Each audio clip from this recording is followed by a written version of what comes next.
أعوذ بالله من الشيطان الرجيم بسم الله الرحمن الرحيم وَلَقَدْ خَلَقْنَاكُمْ ثُمَّ صَوَّرْنَاكُمْ ثُمَّ قُلْنَا لِلْمَلَائِكَةِ اسْجُدُوا لِآدَمَ فَسَجَدُوا إِلَّا إِبْلِيسَ لَمْ يَكُنْ مِنَ السَّاجِدِينَ قال ما منعك ألا تسجد إذ أمرتك قال أنا خير منه خلقتني من نار وخلقته من طين قال فاهبط منها فما يكون لك أن تتكبر فيها فاخرج إنك من الصاغرين صدق الله العظيم۔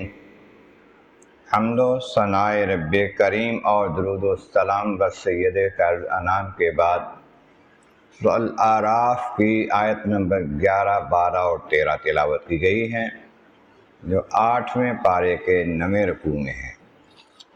اس سے پہلی آیتوں میں فرمایا گیا قیامت کے روز وزن اعمال کا جو ہے وہ حق ہے، جس کے اچھے اعمال بھاری ہوں گے، وزن زیادہ ہوں گے، وہ کامیاب ہوں گے، جن کے نیک اعمال کم ہوں گے وہ خسارے میں ہوں گے۔ انہوں نے اپنے آپ کو نقصان میں ڈالا اور ہماری آیتوں کے ساتھ زیادتیاں کرتے تھے، نامناسب کرتے تھے، تو ہم نے تمہیں زمین میں پھر ٹھہراؤ دیا اور اس میں تمہارے واسطے اسباب زندگی بنائے، مگر کم ہی ہو تم جو شکر کرتے ہو۔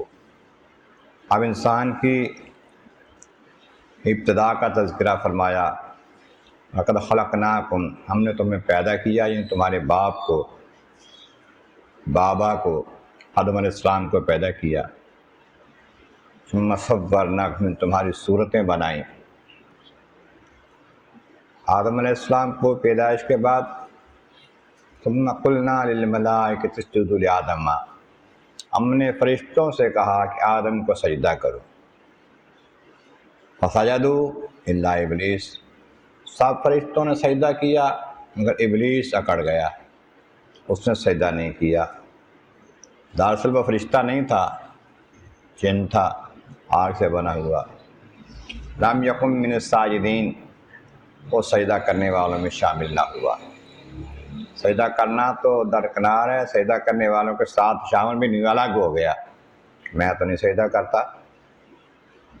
قال ما منعک الا تسجد اذ امرتک، اللہ تعالیٰ نے فرمایا کہ میں نے تجھے حکم دیا ہے سجدہ کرنے کا، کہ کس شے نے تجھے روک دیا اس بات سے سجدہ نہ کرے؟ تو حکم میرا، تو بندہ میرا، مخلوق میری، میں نے تجھے حکم دیا ہے، تو کہتا ہے میں نہیں سجدہ کرتا، نہیں کرتا، کیوں نہیں کرتا تو؟ قال انا خیر منہ، کہنے لگا یہ میں اس سے بہتر ہوں، آدم علیہ السلام سے بہتر ہوں، میں اس سے اچھا ہوں، افضل ہوں۔ افضل تو مفضول کو سجدہ ہی نہ کرتا، میں افضل ہوں، وہ مفضول ہے۔ کیسے افضل ہے تو بھائی؟ کہتا خلقتنی من نار وخلقتہ من طین، اے اللہ مجھے تو نے آگ سے بنایا ہے نا، آگ کا کام ہے اوپر کو جانا، اور اس کو مٹی سے بنایا، مٹی کا کام ہے نیچے کو جانا، بیٹھنا، تو نیچے والا جو ہے اس سے اوپر والا افضل ہوتا ہے۔ یہ اس نے اپنی طرف سے قیاس لگایا، کہنے لگا کہ میں اس واسطے بہتر ہوں، مجھے آگ سے بنایا ہے۔ بنانے والا تو تجھے کیا حکم تجھے وہ دے رہا ہے، اس کو دیکھ۔ جب اس نے یہ بڑائی کی، تکبر کیا کہ میں بڑا ہوں، میں اونچا جانے والا ہوں، آگ سے بنا ہوا ہوں، میں کیسے سجدہ کروں اس کو؟ فقال، خالق کائنات جل شانہ نے فرمایا فاہبط منہا، اب تو یہاں سے اتر جا۔ آسمانوں پہ تجھے ٹھہرایا ہے یا جنت میں ٹھہرایا ہے، جنت سے آسمانوں سے نکل جا، اتر جا، نیچے چلا جا۔ یہ بڑائی، یہ تکبر یہاں نہیں چلتا، زمین میں چلا جا، جا کے کر تکبر، پھر اس کی سزا تجھے ملے گی۔ یہاں تو وہ آتا ہے جو اللہ کی بارگاہ میں جھکنے والا ہے، یہاں اس کا مقام ہے عاجزی کرنے والا ہے، یہاں تکبر والوں کا مقام نہیں ہے۔ نکل جا یہاں سے، اتر جائے یہاں سے، انک من الصاغرین، اب تو ذلیلوں میں سے ہو گیا ہے۔ تھا تو عزت والا پہلے، لیکن جب نافرمانی کر لی تو پھر ذلت والا ہو گیا، ذلیل ہو گیا۔ اس بات سے دیکھنا چاہیے کہ ہم اگر اللہ تعالیٰ کی بارگاہ میں جھکتے ہیں، عاجزی کرتے ہیں، انکساری کرتے ہیں تو عزت والے ہوں گے۔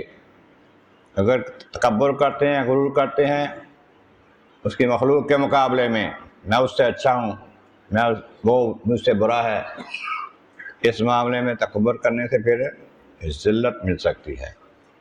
ایک اصول ہے، من تواضع للہ رفعہ اللہ، جو اللہ تعالیٰ کے لیے عاجزی اختیار کر لیتا ہے، جھک جاتا ہے، اللہ تعالیٰ اس کو بلند کر دیتا ہے۔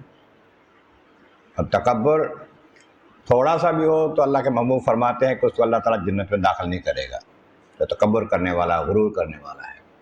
اللہ تبارک و تعالیٰ کی بارگاہ عالیہ میں عظم والا کریم، محبوب کریم کا صدقہ قرآن کریم کا فہم اور اعمال صالح نصیب فرما۔ وآخر دعوانا ان الحمد للہ رب العالمین۔